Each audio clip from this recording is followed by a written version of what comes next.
사무엘상 1장 1절로 8절까지 한 절씩 교독하겠습니다. 에브라임 산지 라마다임 소빔에 에브라임 사람 엘가나라 아는 사람이 있었으니 그는 여로함의 아들이요 엘리후의 손자요 도우의 증손이요 수부의 현손이더라. 그에게 두 아내가 있었으니 한 사람의 이름은 한나요 한 사람의 이름은 브닌나라. 브닌나에게는 자식이 있고 한나에게는 자식이 없었더라. 이 사람이 매년 자기 성읍에서 나와서 실로에 올라가서 만군의 여호와께 예배하며 제사를 드렸는데 엘리의 두 아들 홈니와 비느하스가 여호와의 제사장으로 거기에 있었더라. 엘가나가 제사를 드리는 날에는 제물의 분깃을 그의 아내 브닌나와 그의 모든 자녀에게 주고 한나에게는 갑절을 주니 이는 그를 사랑함이라. 그러나 여호와께서 그에게 임신하지 못하게 하시니 여호와께서 그에게 임신하지 못하게 하심으로 그의 적수인 브닌나가 그를 심히 격분하게 하여 괴롭게 하더라. 매년 한나가 여호와의 집에 올라갈 때마다 남편이 그같이 하매 브닌나가 그를 격분시키므로 그가 울고 먹지 아니하니 그의 남편 엘가나가 그에게 이르되 한나여 어찌하여 울며 어찌하여 먹지 아니하며 어찌하여 그대의 마음이 슬프냐 내가 그대에게 열 아들보다 낫지 아니하냐 하니라. 아멘. 오늘 말씀의 제목은 하나님의 개입, 하나님의 개입이라는 제목으로 하나님의 말씀을 증거하도록 하겠습니다. 메타포라는 말이 있죠. 메타포라는 것은 일명 은유인데 이 은유 기법은 본 뜻은 숨기고 비유하는 형상만 드러내서 이 표현하는 그런 기법을 우리가 은유 기법 혹은 메타포다 이렇게 말합니다. 이 한나의 불임도 그런 면에서 메타포가 있다. 왜냐하면 이 불임이라는 것은 한 여인이 아이를 잉태치 못하는 그러한 슬픔이요 고통이지 않습니까? 그건 단지 한 여인의 슬픔과 고통일 뿐만 아니라 그 가정과 그와 함께하는 모든 가족 간에도 고통이 수반되는 그러한 현실을 보여주는 것입니다. 하나님은 이 한나의 불임의 날들을 통해서 하나님의 메타포를 숨겨놨다. 그건 무엇이냐면 여호수아 이후에 사사시대를 지났는데 그 사사시대에 그들의 신앙의 면모가 어떠했는가? 참으로 암울했다. 신앙의 현실을 그대로 반영하는 그러한 말이다 이것입니다. 불임이라는 건 큰 고통인데 신앙의 이 이스라엘 백성들이 겪었던 이 신앙의 일들 또한 그런 불임의 날들과 같이 고통이었고 또 슬픔과 불행의 연속이었다라는 것입니다. 우리가 신앙생활하면 하나님의 복이 임하고 참으로 즐겁고 기쁜 그러한 일들이 넘쳐나야 되는데 그러한 일들이 있기보다는 신앙을 갖고 있는데도 불구하고 우리의 이 삶의 모습이 계속해서 짓눌리고 슬프고 낙심 가운데 있고 불행한 것 같고 이러한 삶들이 연속되고 있다라는 것이. 그러면 그 이유가 뭔가 사사기에서 찾아볼 텐데 사사기 21장 맨 끝장이죠. 맨 끝장의 맨 끝절을 한번 읽어보세요. 25절.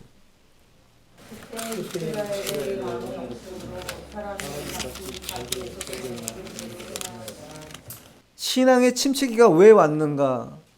이스라엘 백성들에게 왜 이 불임의 날들과 같은 이러한 고통의 일들이 나타났는가? 그때에 이스라엘이 왕이 없었기 때문이다. 왕이 없었기 때문에 생겨난다라는 것이. 우리 인생도 마찬가지입니다. 하나님을 왕으로 모시고 하나님의 뜻대로 순종해 나아가면 주권적인 역사를 따라 하나님이 승리케 하기도 하시고 일으키기도 하시고 모든 면에서 하나님의 뜻 가운데 나아가는 그런 선한 길을 인도해 주십니다. 그런데 그 길을 선택하지 않고 내가 왕이 되고 내 소견에 옳은 대로 판단하고 결정하기 때문에 그때부터 문제가 나타난다는 거예요.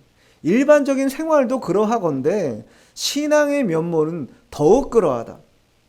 신앙생활에 있어서는 더더욱이 내가 중심이 아니라 하나님을 왕으로 모시고 나아가는 이 일이 우리에게 있어야 된다는 거예요. 하나님의 섭리는 그러한 면에서 이 이스라엘 백성들을 그렇게 어둠 가운데, 신앙의 침체 가운데 방치해 두는 것이 하나님의 뜻이 아니었습니다. 우리의 신앙도 마찬가지인데, 우리가 예수님을 만나고 신앙생활을 하다 보면요, 때로 침체될 때가 있습니다. 때로 여러 가지 어둠의 그런 정체기에 빠질 때가 있어요. 그러나 그 시간을 하나님이 원하시는가? 원하지 않는 것이죠. 일정 시기를 지나면 반드시 그 침체기에서 벗어나게 하시는 것이 하나님의 뜻이라는 것이, 사사시대가 대략 300년이 지속됐습니다. 300년 동안 선순환이 있기도 했지만 대부분은 악순환의 반복이었어요. 그러면 우리가 생각할 때 300년이 지나면 도무지 이것은 해결되지 못할 일이겠구나 하고 포기할 수 있을 것 같은데, 하나님은 절대 포기하지 않으시는 분이시다. 300년이 지나 이제 누구를 세우게 하시는가? 한 여인의 불임의 고통, 그 슬픔과 아픔, 그 불행, 그것을 붙들어 가지고 그 태를 통해 누구를 오게 하시는가? 사무엘을 오게 하신다라는 거예요.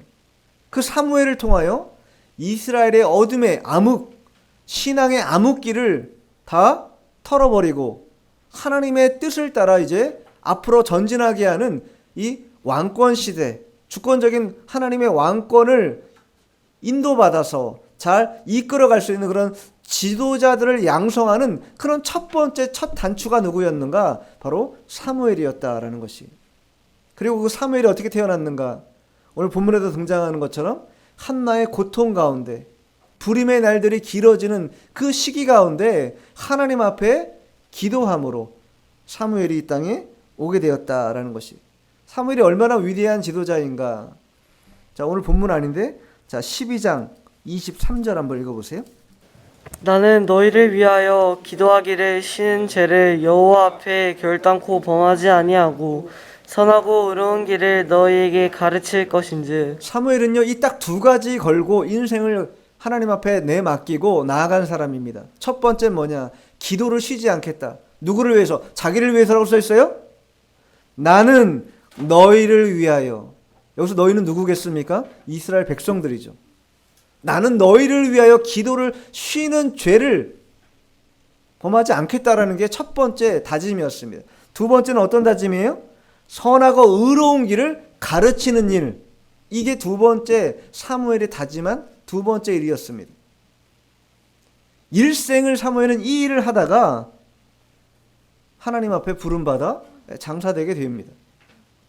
그만큼 하나님의 뜻과 영광을 위해, 또 영혼들의 아픔과 슬픔을 내 슬픔처럼, 내 아픔처럼 여기며 그 영혼들이 영적으로 뒤처지지 않고 더욱더 하나님의 뜻에 순종할 수 있는 길을 선택할 수 있도록 가르치는 것, 기도하는 것, 여기에 전념했던 사람이 바로 사무엘이었다 말할 수 있습니다. 그럼 위대한 지도자가 한나를 통해 나타나게 된 것이다. 자, 그러면 오늘 본문을 통해서 하나님이 한나의 인생에 어떻게 개입하셨는가, 그리고 언제 개입하셨는가 우리가 살펴볼 텐데, 자, 본문 1절 읽어보시죠. 에브라임 산지 라마다임 소빔에 에브라임 사람 엘가나라 하는 사람이 있었으니 그는 여로함의 아들이요 엘리우의 손자요 도우의 증손이요 습의 현손이더라. 이 사무엘의 아버지가 누구인가 말해주고 있는데, 사무엘의 아버지는 1절에 나오는 것처럼 에브라임 사람 엘가나다. 엘가나라는 사람이 사무엘의 아버지였다. 근데 여기서 우리가 주목해 볼 것은 에브라임 사람 엘가나다 이렇게 성경에 써 있기 때문에 엘가나는 에브라임 지파 사람인가 이렇게 생각할 수 있다라는 것이. 그러나 그렇지 않습니다. 역대상에 보면요, 그는 분명히 에브라임 사람이 아니라 레위 사람이다. 그래서 오늘 본문에도 여호와 앞에 제사로 올라갔다 써 있잖아요. 그것을 위로 볼 때도 이 엘가나는 레위 지파 사람이었다. 여러분도 잘 알고 있는 것처럼 레위 지파 사람들은요, 땅을 분배받지 못했습니다. 하나님이 레위 사람들은 각 지파에 흩어져서 하나님의 그 제사에 수종드는 자들로 삼으셨기 때문에 자기 땅이 없었어요. 그 지파에서 나오는 사람들이 하나님 앞에 드린 그 예물을 통해서 생활하도록, 땅을 분배받지 못한 지파가 바로 레위 지파였고, 오늘 이 엘가나는 그 레위 지파 사람이었다. 즉 레위인이었다라는 것이. 그러니 자연스럽게 사무엘도 어느 지파 사람이겠어요? 레위 지파 사람이고 레위인이었다. 그래서 이때 당시에 제사장이 누구였냐면 엘리라는 사람이 제사장이었는데, 엘리가 죽고 나서 사무엘이 누구 대신합니까? 엘리 대신 제사장 역할을 하는 거예요. 우리가 이 사무엘을 선지자라고 말하기도 하지만, 그러나 그는 신분적으로 볼 때 제사장의 직분을 감당하는 자였다, 이렇게 말할 수 있습니다. 자, 어쨌든 이 엘리의 뒤를 이어서 제사장 직분을 수행했던 자가 사무엘이었고, 그의 아버지도 그렇게 하나님을 수종드는 그러한 레위 사람이었다, 이렇게 말할 수 있습니다. 자, 그런데 그 레위 사람인 엘가나에게 무슨 가정적인 형편이 있었는가? 자, 2절을 읽어보죠. 그에게 두 아내가 있었으니 한 사람의 이름은 한나요, 한 사람의 이름은 브닌나라. 브닌나에게는 자식이 있고 한나에게는 자식이 없었더라. 그에게는, 여기서 그는 누구겠습니까? 엘가나죠. 엘가나는 레위 사람입니다. 하나님을 섬기는 사람이, 두 아내가 있었다. 성경은요, 이 근본적으로 하나님의 창조 질서 가운데 항상 일부 일처제가 하나님의 창조 원리고 질서다, 이렇게 강조합니다. 그런데 오늘 이 엘가나는 하나님을 섬기는 백성이었음에도 불구하고, 그럼에도 불구하고 그때 당시의 사회적인 형편, 제도를 따라서 뭐 한 거예요? 두 명의 아내를 둔 것이에요. 일부 다처라든가 중혼이라든가 이런 일들이 사회적인 제도 가운데 통용되는 그런 시기가 분명히 있었습니다. 마치 이 시대가 그러했던 것 같아요.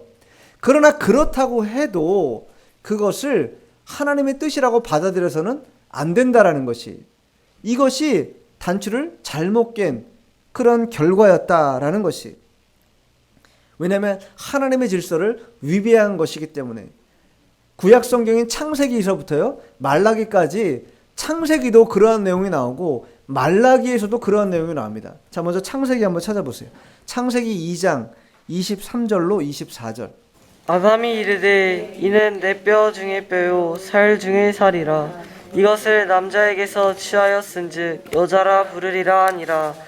이러므로 남자가 부모를 떠나 그의 아내와 합하여 둘이 한 몸을 이룰지로다. 이러므로 남자가 부모를 떠나 그의 아내와 합하여 둘이 한 몸을 이룰지라. 둘이 한 몸을 이루는 것이 하나님의 창조 질서이고 뜻이라는 것이에요. 자, 뿐만 아니라 말라기도 있는데, 자, 말라기, 이번엔 구약 성경의 맨 끝이죠. 말라기. 자, 2장 15절 읽어보세요. 그에게는 영이 충만하였으나 오직 하나를 만들지 아니하였느냐. 어찌하여 하나만 만드셨느냐. 이는 경건한 자손을 얻고자 하심이라. 그러므로 내 심령을 삼가 지켜 어려서 맞이한 아내에게 거짓을 행하지 말지니라. 오직 하나를 만들지 아니하셨느냐. 어찌하여 하나만 만드셨는가. 경건한 자손을 얻고자 하심이다.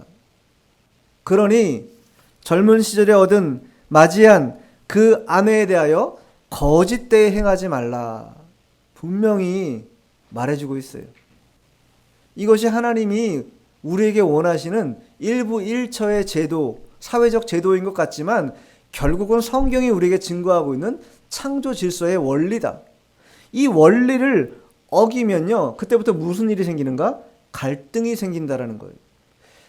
대체적으로 인간의 갈등의 근본적인 원인은요, 하나님의 질서에 순응하지 않기 때문이에요.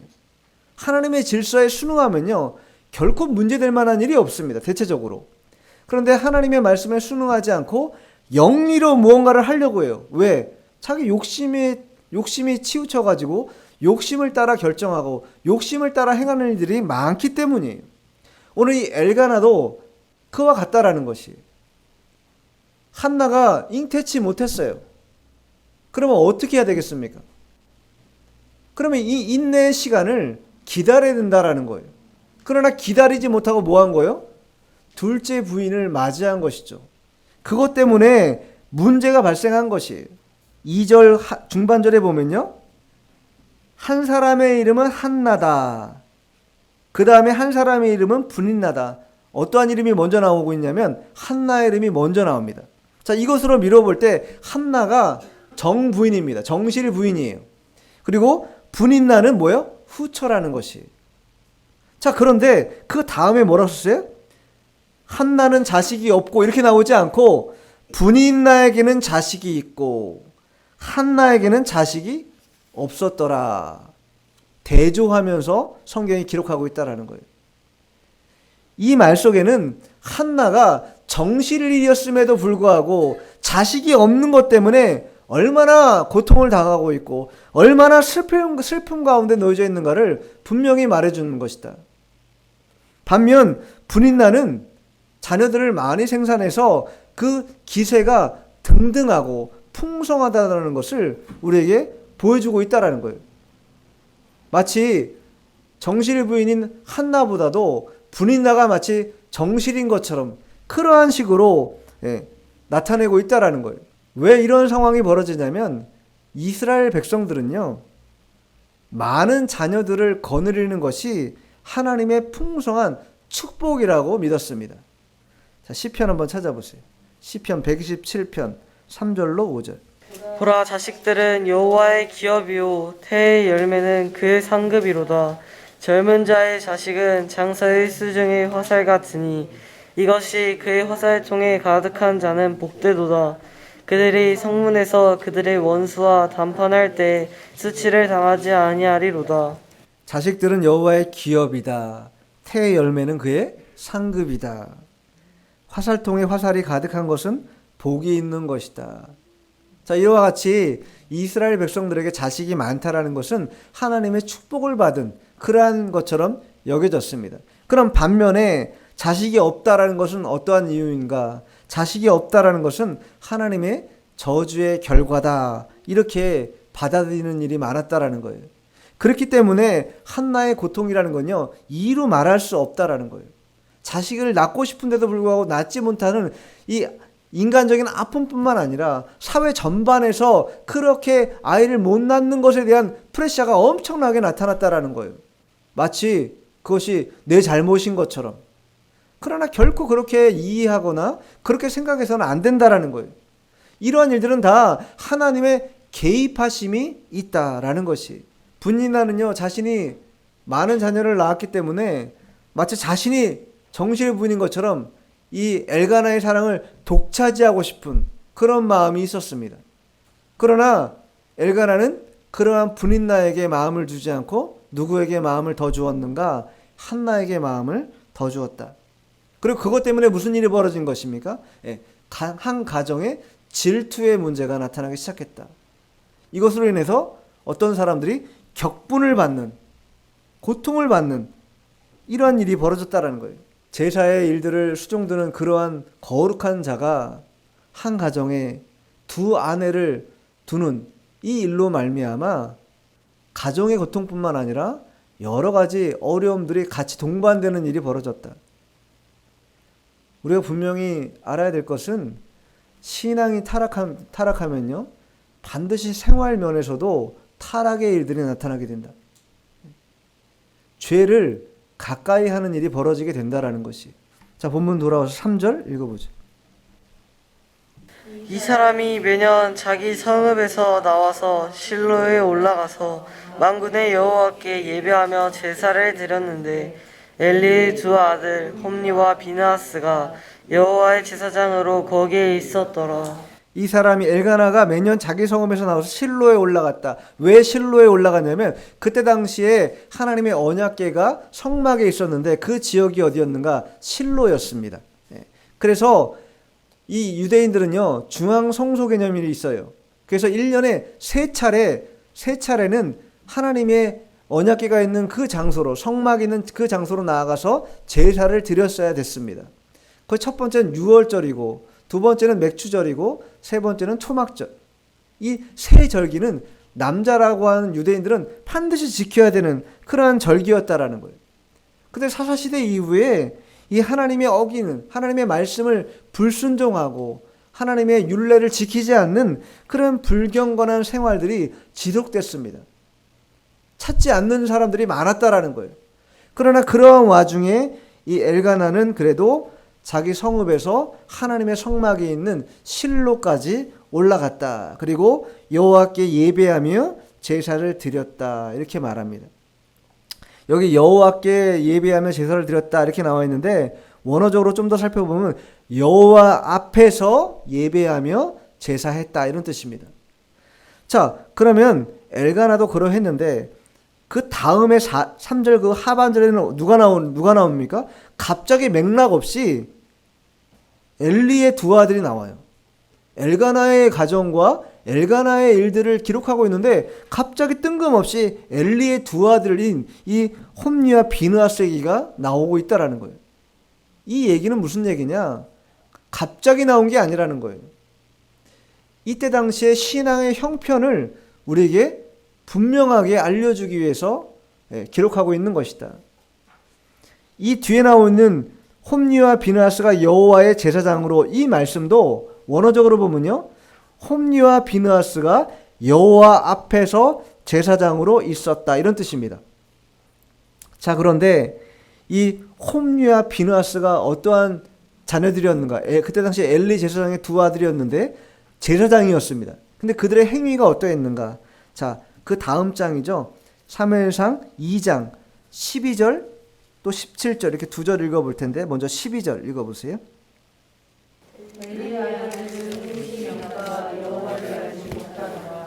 여호와의 제사장이었는데 여호와의 그 제사에 수종드는 자였는데 여호와를 알지 못했다. 뿐만 아니라 그 행실이 나빴다. 자, 뿐만 아니라 17절도 읽어보세요. 이 소년들의 죄가 여호와 앞에 심히 크면 그들이 여호와의 제사를 멸시함이었더라. 여호와의 제사를 멸시했다. 그 앞에 읽어보면요, 이 홈리와 비느하스가 이 백성들이 하나님 앞에 바칠 제물을 가져오잖아요. 그거를 하나님에 바치기도 전에 자기가 먼저 쑥딱 해먹는 거예요, 다. 그리고 그 제사에 도움을 주는 그런 여인들이 있었는데 그 여인들과 동침합니다. 그런 악행을 저질러요. 그러한 자들이 누구였다고요? 제사장이었다는 거예요, 그때 당시. 그러니 제사장들도 하물며 그러한 짓들을 행하는데 백성들의 신앙에 좋을 리가 있겠습니까? 좋을 리가 없다라는 거예요. 신앙의 어둠이 깊이 내려앉은 그러한 시기였다라는 거예요. 이 두 사람을 이 성경이 비교하고 있다라는 거예요. 엘가나라는 한 영혼과 홈리와 비느하스라고 하는 이 가장 대조적인 두 사람을 비교함으로 인해서 그때 당시에도 하나님의 뜻을 따라서 실로에 올라가 신앙의 여정을 끝까지 붙드는 자가 있었던가 한 반면에 어떤 사람들은 제사장이라고 하는 직분을 가졌음에도 불구하고 그럼에도 불구하고 하나님의 뜻에는 맞지 않는 완악한 일들을 행하며 살아가는 자들도 많이 있었다라는 것을 우리에게 극명하게 보여준다. 오늘날도 마찬가지입니다. 우리가 다 성도라고 부름받습니다. 다 일컬어짐을 받아요. 근데 어떤 이들은 그 성도라는 이름에 걸맞게 하나님의 뜻에 수종들기 위하여 애를 쓰고 교회를 세우고 섬기고 봉사하고 또 하나님의 뜻에 맞게 이 일들을 감당하기 애를 쓰는 사람들이 있는가 한 반면에 성도라고 하는 이름만 갖고 있지 아무것도 감당하지 않고 아무것도 하나님의 뜻에 부합하지 않는 그런 일들도 많이 있다라는 거예요. 그러한 일들을 분명하게 두 가지 길로 우리에게 보여줌으로 인해서 우리가 어떠한 길을 걸어가 될 것인가. 세상이 아무리 타락하고 악해도요, 남은 자들이 있는 법입니다. 하나님이 숨겨놓은 자들이 있다라는 것이. 그렇게 주님의 일에 애를 쓰는 그러한 자들이 되어야 된다. 이것이죠. 자, 본문 돌아와서 4절, 5절 읽어보겠습니다. 엘가나가 제사를 드리는 날에는 제물의 분깃을 그의 아내 브닌나와 그의 모든 자녀에게 주고 한나에게는 갑절을 주니 이는 그를 사랑함이라. 그러나 여호와께서 그에게 임신하지 못하게 하시니. 여기서 제일 중요한 말씀이 나오는데 5절 말씀이 가장 중요합니다. 오늘 하나님의 말씀의 제목이 뭐라 했어요? 하나님의 개입이다 이렇게 말씀드렸어요. 한나가 고통받는 그 순간에 하나님이 개입하셨다라는 증거가 5절에 분명히 나옵니다. 근데 먼저 4절에 보면 엘가나가 제사를 드리는 날에 제물의 분깃을 분인나에게도 줬고 자녀들에게도 줬다. 모든 자녀에게도 줬다라는 건데, 이 제사라는 건 화목 제사를 뜻합니다. 이 화목 제물은요, 함께 나눠 먹는 것이었어요. 그래서 함께 온 가족이 함께 먹는 것이었습니다. 그런데 분인나와 그 모든 자녀에게 줬다 이렇게 나왔죠, 우리 성경에는. 근데 원어로 보면요, 이렇게 원어를 직역하면 이런 의미입니다. 그리고 그녀의 모든 아들들과 그녀의 딸들에게 주었다, 이런 뜻입니다. 그러니까 분인나가 한 명의 자녀만 둔 것이 아니라 최소한 몇 명이냐? 최소한 4명 이상의 자녀를 뒀다라는 거예요. 아들들도 복수로 얘기하고 있고 딸들도 복수로 말하고 있다라는 거예요. 그러니 최소 아들 2 이상, 딸 2 이상, 4명 이상의 자녀를 생산한 사람이 누구였는가? 분인나였다라는 거예요. 그러니 얼마나 후초로 들어왔지만 자녀를 낳지 못하고 있는 이 한나를 삐딱하게 받겠어요. 그러니 격동받도록 자꾸 막 한 것이에요. 왜? 자신이 받아야 될 사랑을 한나가 대신 남편에게 받으니까 그게 마음에 속상한 것이죠. 질투가 난 것이에요. 그런데 오늘 5절에 말하고 있는 것처럼, 그러나 여호와께서 그에게 임신하지 못하게 하셨다. 한나의 불임이 한나의 책임이 아니라 하나님 아버지께서 그 한나의 인생에 개입하고 있다라는 것을 분명히 말씀해주고 있다라는 거예요. 한나는요, 지금 상대적인 박탈감이 심하죠. 후처로 들어온 여인이 4명 이상의 자녀를 낳는 동안 자신은 여전히 자녀를 낳지 못하고 있는 것이, 그 고통이 이루 말할 수 없는 것이죠. 근데 그것이 다 하나님의 섭리 가운데 뜻이 있었다라는 거예요. 이런 일들은요, 성경에 종종 많이 나옵니다. 언제 나오는가? 사라도 그랬죠. 아브라함의 아내였던 사라도 하나님이 태를 닫아버렸어요. 그래가지고 20년 동안 자녀를 낳지 못해. 약속은 20년 전에 받았는데 20년 동안이나 아이를 못 낳았어요. 그 경수가 다 끊어져가지고 이제 소망이 없어. 이제 아이를 못 갖겠구나. 그러한 순간에 사라에게 이삭을 낳도록 하셨잖아요. 리브가도 마찬가지입니다. 이삭의 아내였던 리브가도 그 태를 닫으셨어요. 자녀를 낳지 못하겠어요. 그래가지고 낳은 자녀가 누굽니까? 야곱과 또 누구였어요? 그 형? 에서. 둘을 낳게 했다라는 거예요. 야곱도 마찬가지죠. 야곱도 라헬의 태를 닫았죠. 야곱이 사랑한 아내는 라헬이었습니다. 근데 정작 그 라헬에게는요, 자녀가 생산되지 못했어요. 언니인 레아에게 많이 생산되었죠. 이것도 뭐예요? 하나님이 그 태를 닫으셨다라는 것이에요. 왜 닫으셨는가? 하나님의 주권적인 역사, 구속사적으로 하나님께서 세우신 자를 일으켜서 하나님의 뜻을 이어가야 했기 때문에 때로는 하나님이 그 태를 닫는 일이 있다라는 거예요. 아이를 못 낳게 하는 과정을 갖게 하셨다라는 거예요. 그러나 그 시기라는 건 어떻습니까? 영원히 지속되는가? 그렇지 않죠. 일정 시기가 지나면 그것이 끝나는 시기가 있다. 그리고 그 끝남으로 말미암아 하나님의 은혜로 생산하는 일이 벌어지죠. 그래서 낳은 자가 이삭이고 또 에서와 야곱이고 또 요셉과 그의 자녀들이었다. 이렇게 볼 수 있는 것입니다. 오늘 이 한나의 일도 한나가 당하는 이 불임의 고통 또한 그러한 것과 연결되어 있다. 마치 한나의 불임이 이스라엘 백성들의 신앙의 불임과 같이 생각되어지는 그러한 때에 하나님께서 사무엘이라고 하는 위대한 하나님의 종을 이 땅에 보내시기 위해서 잠시 동안 하나님이 한나를 어떻게 한 거예요? 연단받게 했다라는 거예요. 연단받게. 한나의 삶에 개입하셔서 그 주권적인 역사를 이루기 위하여 연단을 받는 그런 시간을 누구에게 준 거예요? 한나에게 준 것이다. 우리 인생도 이와 같습니다. 하나님이 우리의 인생에도 개입하신다라는 거예요. 우리의 인생을 뒤돌아보면 여러 가지 어려운 시기들이 많이 있었습니다. 그러나 그 시기를 다 지나고 나서 보면 어떠한 생각이 드는가? 하나님께서 그때 그 연단의 시기를 잘 건너가게 하셨구나. 잘 지나가게 하셨구나. 이러한 마음을 갖게 하신다라는 거예요. 그리고 그런 연단의 시기가 있음으로 인해서 내가 신앙이 더 단단하게 견고하게 만들어진다라는 것을 알게 하기 위해서 하나님이 직접 우리의 인생에 개입하시는 것이다. 로마서 8장 28절에 보면 우리가 알거니와 하나님을 사랑하는 자 곧 그 뜻대로 부르심을 입은 모든 자들에게 하나님이 합력해서 뭘 이뤄요? 선을 이루신다. 이게 하나님의 뜻이라는 것이. 아무리 낙심할 만한 그러한 환경을 만난다 할지라도 여러분 결코 낙심하지 마시기 바랍니다. 하나님의 자녀라면요 반드시 그 순간에도 하나님은 개입하고 계신다. 그리고 그 일들을 통해서 우리를 더 단단하게 만들어 가도록 하시는 것이 하나님의 뜻이다. 이것이. 자, 본문 돌아와서 6절 7절 읽어보겠습니다. 여호와께서 그에게 임신하지 못하게 하심으로 그의 적수인 브닛나가 그를 심히 격분하게 하여 괴롭게 하더라. 매년 한나가 여호와의 집에 올라갈 때마다 남편이 그같이 하매 브닛나가 그를 격분시키므로 그가 울고 먹지 아니하니. 5절에도 여호와께서 그에게 임신하지 못하게 하셨다. 그러나 여호와께서 그에게 임신하지 못하게 하셨다. 6절에도 또 강조하고 있습니다. 여호와께서 그에게 임신하지 못하게 하심으로. 두 번씩 강조하는 이유가 무엇입니까?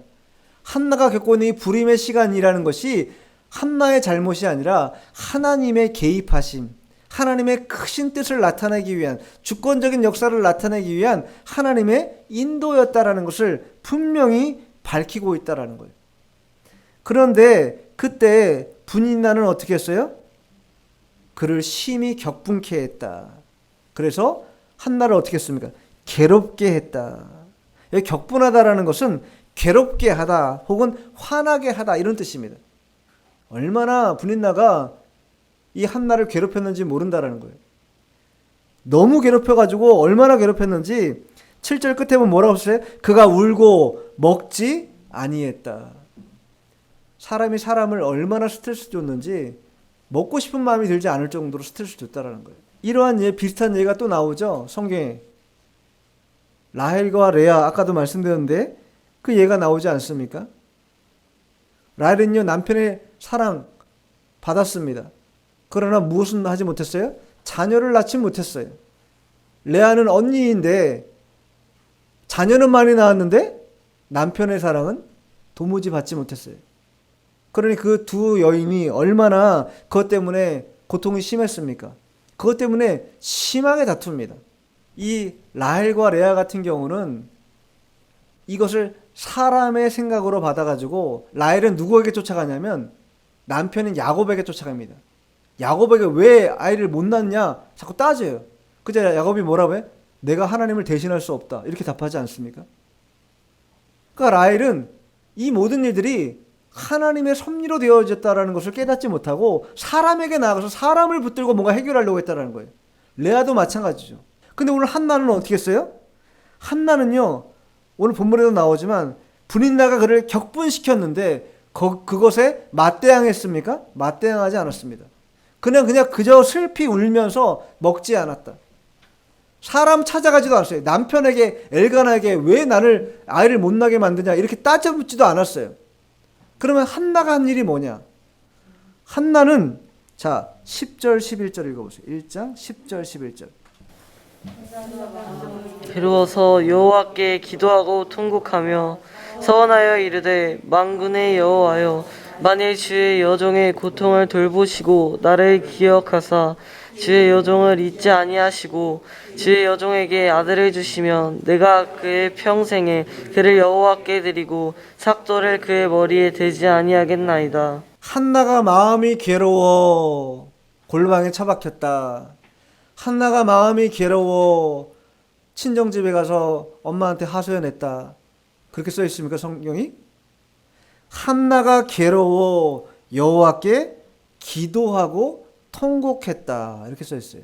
자신의 닥친 이 어려운 이 환난의 일들, 이 연단의 일들이 사람의 손길로 인해서 해결되지 않을 거라는 걸 확신하고 알고 있었다라는 거예요.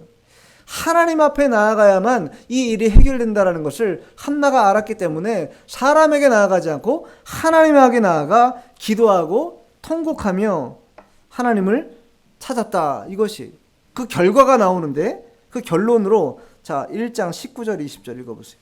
그들이 아침에 일찍이 일어나 여호와 앞에 경배하고 돌아가 라마의 자기 집에 이르니라.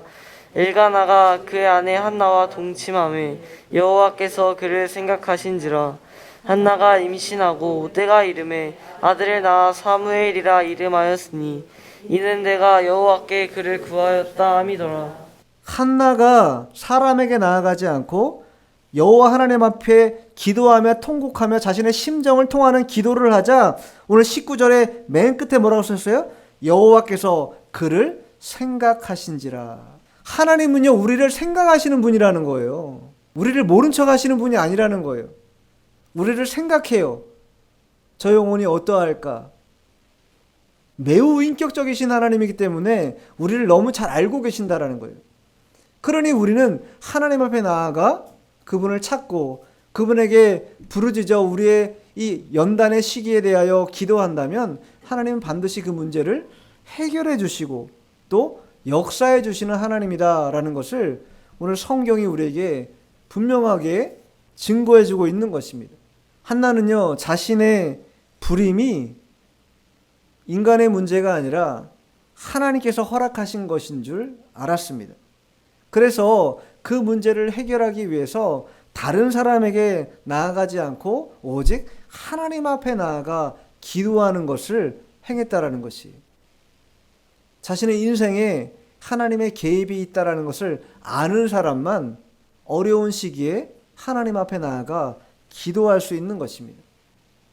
세상이 아무리 타락하고 또 그 타락한 시대 가운데 소망이 없고 내 인생을 아무리 살펴봐도 소망이 보이지 않고 빛이 보이지 않는 그런 일들이 벌어지는 것 같다 할지라도 우리가 결코 잊지 말아야 될 것은 그러한 가장 저점에 있는 우리의 인생조차도 하나님은 하나님의 백성을 어떻게 한다? 개입하신다라는 거예요. 개입하셔서 그 하나님의 뜻을 관철하시고 이끌어내는 것이 하나님의 뜻이다. 그러니 우리가 가져야 될 것은 무엇이냐? 그러한 하나님을 뭐 하는 것이에요? 믿는 것입니다.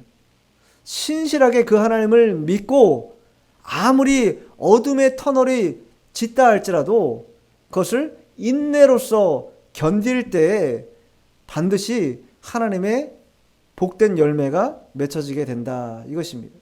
그러니 우리가 낙심하지 말고 이 연단의 과정을 하나님을 의지하며 믿음을 쓰며 나아간다고 한다면 반드시 밝게 빛나는 시기가 우리에게 닥쳐온다. 이 믿음을 갖는 우리가 되어야 된다는 것입니다. 자, 말씀 한 군데 보고 마칠 텐데 잠언 4장 18절 읽어보세요. 의인의 길은 돋는 햇살 같아서 크게 빛나 한낮의 광명에 이르거니와. 의인의 길은 돋는 햇살 같다. 처음에는 작은 햇살로 오지만 점점 그 햇살이 더해지고 강해지면서 정오의 한낮의 그 광명한 밝기까지도 빛나게 하는 것이 하나님이 하나님의 택한 자녀들에게 행하시는 그러한 섭리요 일이라는 것입니다. 그러한 개입이 우리 인생 속에 있다라는 것을 우리가 안다면 오늘더러 좀 슬픈 일이 있고 오늘더러 낙심될 만한 그런 상황이 환경이 조성된다 할지라도 그것 때문에 낙심하지 마시기 바랍니다.